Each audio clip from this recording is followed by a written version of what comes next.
السلام عليكم. اهلا بيكم في قناة هواية وتسلية. النهاردة حبايبي جبت لكم فكرة ممكن تعمليها لو بنوتك عندها فستان.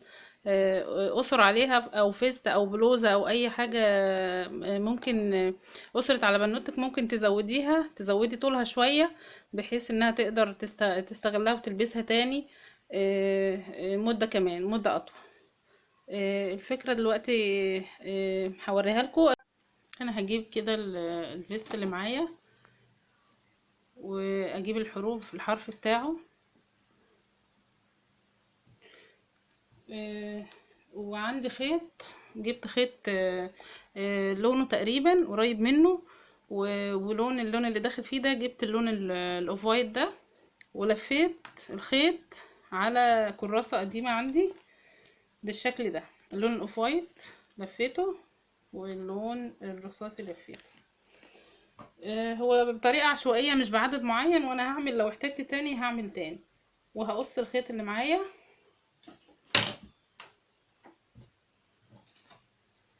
وهجيب الكراسة كده، اقص الخيط من جهة واحدة كده،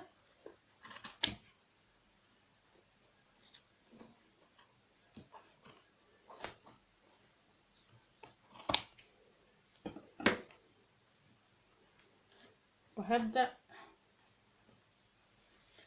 اخد عدد معين كده اعمل منه شراشيب. طبعا انا هعرف العدد اللي انا عايزه اعمل كام شرشوبة في الفيست ده. آه، العدد هعمله مثلا واحدة هنا وواحدة في المثلث، البوزة بتاعته دي، وواحدة هنا. دول أساسيين. وبعد كده هدخل بينهم واحدة هنا تقريبا، وهنا وهنا، يعني 3 هنا و3 هنا. هظبط انا العدد.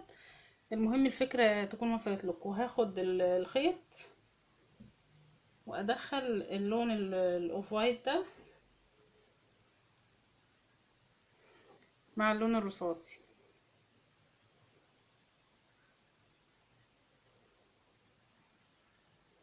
ومثلا هو الحجم ده كويس للشرشوب. هجيب الابرة وادخلها، بما ان الخيط صوف، ادخلها كده واسحب. ادخل الخيط واسحبه. انا اشوف مكان اوسع شوية عشان ده ضيق.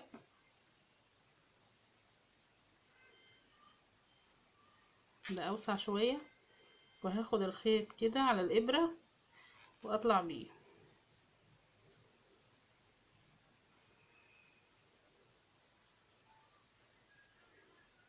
انا كده عديته. ادخل تاني على الابرة اظبطه تاني اهو، اخده على الابرة تاني كده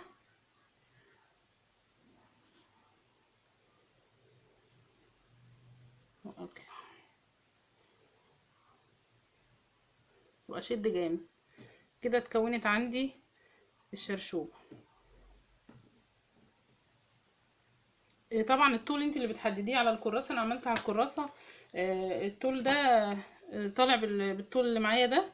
وطبعا لسه هساوي في الاخر هقصقصه.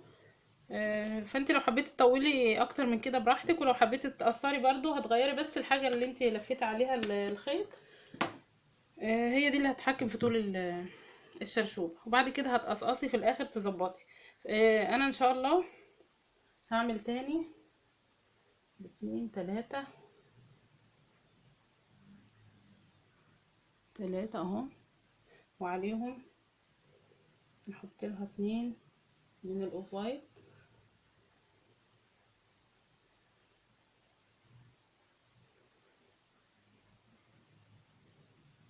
طبعا على حسب الفيست اللي عندك او البلوزه اللي عندك، على حسب الوانها هتنقي الخيط اللي يليق معاها، او مثلا من الالوان اللي داخله فيها وتعمليها. هعمل في الزاويه كده، ادخل كل الخيط على الابره وامسكه كويس واطلع بيه.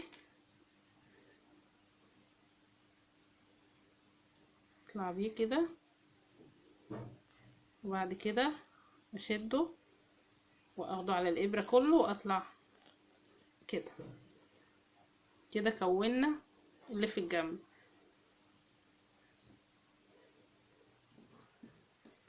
هنعمل تاني في الجنب التاني، 1 2 3 اللون الجراي، وادخل الاوف وايت 2.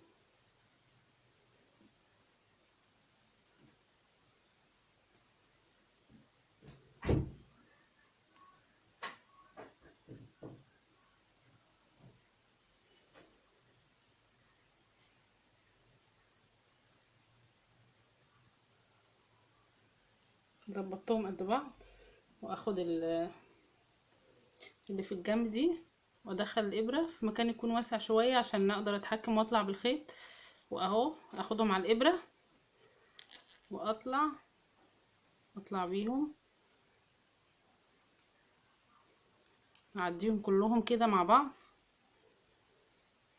واخدهم على الابره كلهم واطلع بيهم تاني واشد جامد كده. اتكونت معايا اللي في الجنب. انا طبعا لسه هكمل بقى اللي قلت لكم عليهم في النص. دي الزوايا انا عملتها. هعمل بقى اللي في النص هنا، بين هنا وهنا هعمل مثلا 2 أو 3، هعمل 3 وهنا كمان وارجع اوريكم. هعمل هنا كمان وارجع اوريكم ايه الشكل النهائي بتاعها. خلصتها كده. انا شلت المفرش عشان يبقى باين اكتر. في الحقيقة انا كنت بقول لكم هعمل 3 أو 4، 2 أو 3، لا دي احتاجت اكتر مني، اكتر من كده، لان الاتنين كانت فاضية قوي والتلاتة كانت فاضية قوي، فزودت العدد وصلتهم ل6 7 كمان. 1 2 3 4 5 7 بين الزوايا عملت 7 شراشيب. وزي ما انتم شايفين شكلها بقى جميل اهو. لسه هعمل بقى الظهر بنفس الطريقة، نفس الطريقة اللي عملتها، بس طبعا مش هعمل الزاويتين اللي على جنب، هعمل بس اللي هي في النص، وهزود نفس العدد اللي انا عاملاه قدام عشان يبقوا زي بعض. وهرجع لكم تاني.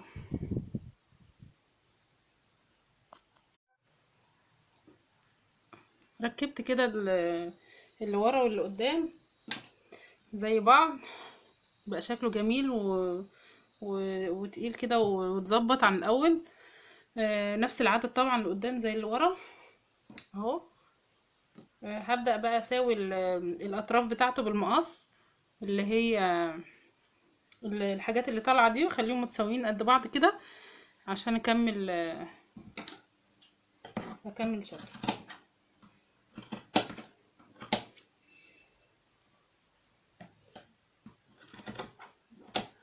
هظبطه كله وارجع لكم.